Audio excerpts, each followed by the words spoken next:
Let's go. I wake up to it. Uma pequena provocação sobre o propósito, assim, tudo que você falou me faz muito sentido, sabe? E é verdade, acho que principalmente no Brasil, talvez, não sei o resto do mundo, mas a gente realmente empreende por necessidade, de forma geral, raramente é por propósito. Mas aí, dentro de tudo que você trouxe, assim, você é alguém que, digamos, com a sua carreira estabilizada, poderia ficar ali escondidinho no seu canto, digamos, investindo tudo, mas tem o seu propósito. Mas eu te trago a provocação assim, para uma empresa, para um negócio dar certo, ela precisa ter propósito ou se eu pensar só no dinheiro pode dar certo também? Eu não acredito que nada que você faz na vida sem propósito, e aí eu estou falando de qualquer coisa, não só você ter o seu negócio, você ter a sua empresa, né? Pode ser você fazer um curso, pode ser você querer desenvolver um produto. Eu acho que tudo você precisa colocar. É uma palavra que às vezes fica um pouquinho batida, né? Ela já está entrando naquela curva de ficar um pouquinho chata já. Mas é um fato. E o que mais me chama a atenção é que quando você pergunta para as pessoas qual é o seu propósito, eu costumo, inclusive, fazer uma pergunta, Renato, que junto com o propósito é o seguinte: o que você deseja para a sua carreira, não é para a minha. Então, como eu trabalho muito com mentoria, eu tenho um bom número de mentorados que me acompanham aqui, e eu sempre digo para eles, mentoria não é psicólogo. Mentoria não é terapeuta. Você tem começo, meio e fim. Não? Porque senão eu não te ajudo a você dar os passos. Né? Quando alguém começa a ficar mais do que 4 meses comigo, eu digo assim, opa, não estamos evoluindo como deveríamos. Né? Mas então, o tema do propósito é isso. É você olhar e dizer assim, cara, o que você quer, afinal, para a sua vida, para a sua carreira? Né? E aí, muitas vezes, fica aquele cenário absolutamente de paisagem. Né? Aquele silêncio. Bom, aí eu costumo sugerir o seguinte: pega uma folhinha de A4, né? Dobra ela no meio, e você, antes de responder para mim o que você deseja para a sua vida, para a sua carreira, você coloca aquilo que você não quer. Dá uma olhada nisso, Renato. Quantas vezes as pessoas dizem assim, mas afinal, Renato, o que você deseja, Nelson? E as pessoas não sabem o que elas desejam. Bom, então a gente precisa começar por alguma coisa. E a sugestão que eu sempre deixo é essa. Se você não sabe exatamente o que você quer, e não está proibido não saber, porque às vezes é assim mesmo. Né? Quantas vezes você vê um adolescente começando uma faculdade, ele não pode ter todas as respostas e tudo organizado, aos 18 anos de idade, 17, 18 anos de idade, e começa a nutrição e daqui a pouco vai fazer engenharia e daqui a pouco quer fazer economia. É assim, não tem problema nenhum. Agora, nós deveríamos saber, pelo menos, o que nós não queremos.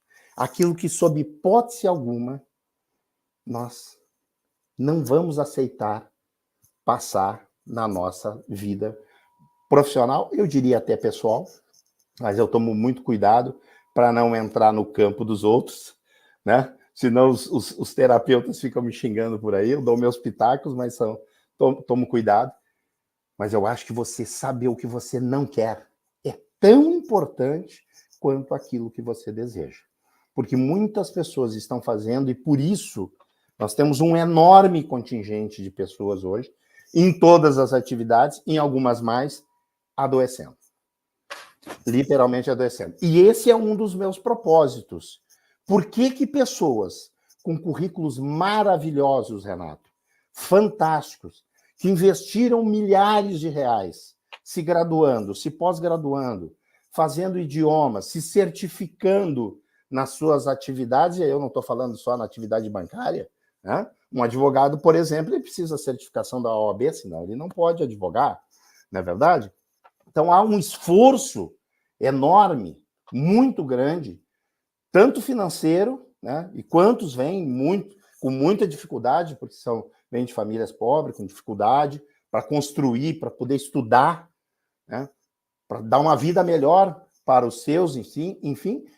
E na hora que surge a oportunidade da sua vida, diz, puxa, é aquela cadeira, chegou o meu momento, enfim, você não consegue dar o passo. Por que você não consegue dar o passo, Nelson? Porque há, e aqui tem um tema também de responsabilidade das nossas faculdades, universidades, formadoras, aí, escolas, academias de educação, que é apenas a certificação. Então, o que acontece? Eu tenho um belo currículo. Do ponto de vista técnico, eu estou absolutamente preparado. E por que a minha carreira não anda? Por que eu não consigo dar o salto que eu vejo outras pessoas dando, às vezes até que chegaram depois de mim? O que acontece? Eu tenho um currículo maravilhoso. Eu estudei no exterior. Mas então o que acontece que eu não consigo? Eu já estou há 4 anos aguardando a minha oportunidade e tem sempre alguém na minha frente, porque tem uma coisa. Para quem nos ouve nesse momento aqui, Renato, que eu queria deixar como sugestão a reflexão. Se você quer de verdade chegar a algum lugar diferente na sua carreira, você precisa cuidar do seu emocional. Existem pesquisas que mostram isso no mundo inteiro, de que pessoas com currículos técnicos, né? Então são suas graduações, seus MBAs, seus mestrados, seus idiomas, suas certificações, mas que na hora que assumem uma cadeira pesada, uma cadeira complexa, não conseguem evoluir. E muitas vezes jogam as suas carreiras fora, literalmente na lata do lixo. Porque o seu emocional não está preparado para aquela função, aquela pressão. Vamos a um exemplo bem prático. Vamos ser piloto de Fórmula 1. Meu amigo, você tem que gostar de velocidade. Sim. Ah, não, eu não gosto de velocidade. Então, você não pode ser piloto de Fórmula 1. A atividade, vou falar da minha atividade. 36 anos em banco. Muita pressão. Muita pressão. Se você não está emocionalmente preparado, e eu vi muitos currículos ao longo da vida, profissionais maravilhosos, muito bem preparados tecnicamente, Renato, e que não sentaram nas cadeiras, por exemplo, que eu sentei. E que muitos se sentaram, inclusive foram adiante mais, inclusive de onde eu consegui chegar ao longo da minha carreira. Por quê? Porque o seu emocional... Tem 2 palavrinhas que eu queria deixar registradas aqui para o nosso podcast. Uma é liderança, outra é comunicação. Se você não consegue liderar pessoas, e alguém vai dizer assim, mas eu não quero liderar. Meu negócio é carreira solo. Meu amigo, você tem uma carteira de clientes. Em qualquer atividade, você está liderando aquela carteira de clientes. A comunicação com o seu cliente. Muito bem. Você é o gerente de uma área. Você tem 30 funcionários, 40, 100. A minha última passagem, no último banco que eu trabalhei, eu tinha 3.000 funcionários. Sim. Se você não soubesse comunicar com essas pessoas, e aí está o grande desafio. E às vezes você não precisa abrir a boca. O Renato me diz alguma coisa, eu faço assim, ó. Meu amigo, eu acabei com o Renato sem abrir a boca. Então, comunicação para a liderança é fundamental. O que é uma comunicação assertiva? Por isso que eu disse que vai ter que ter parte 2. Que é uma comunicação não violenta. Como que eu me expresso, como eu transmito as minhas emoções para os meus liderados que estão ali olhando para mim. Afinal, o que temos que fazer? Por que muitas empresas quebram no Brasil? E, inclusive, empresas... Não estou falando da nossa turminha aqui que abriu empresa, está aqui tentando empreender. Não, estou falando de empresas renomadas. Cadê as grandes marcas do varejo da década de 80 e 90? Todas elas quebraram.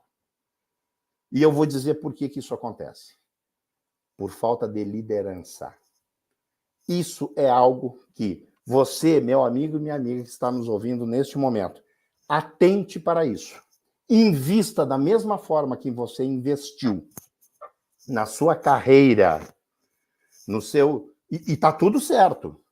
Na sua graduação, nas suas pós-graduações, nos seus MBAs, e está tudo certo. Porque o que é isso, na verdade, Renato?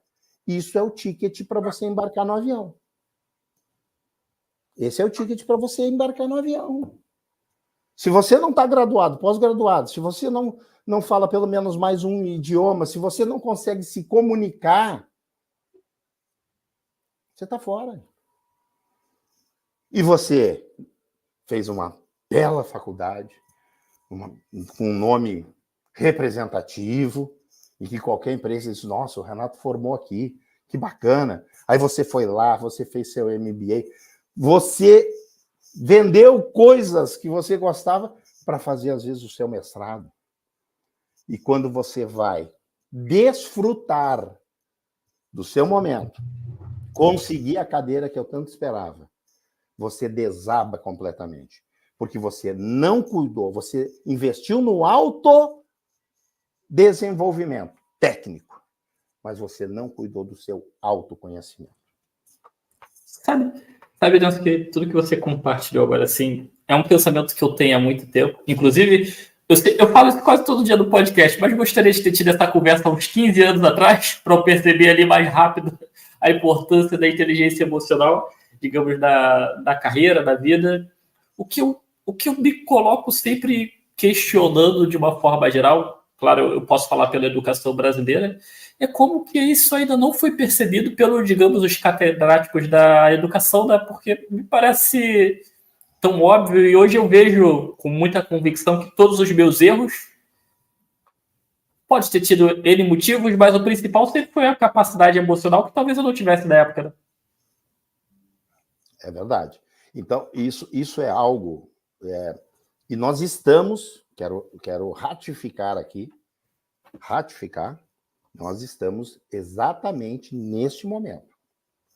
O que eu estou falando aqui não é algo que aconteceu.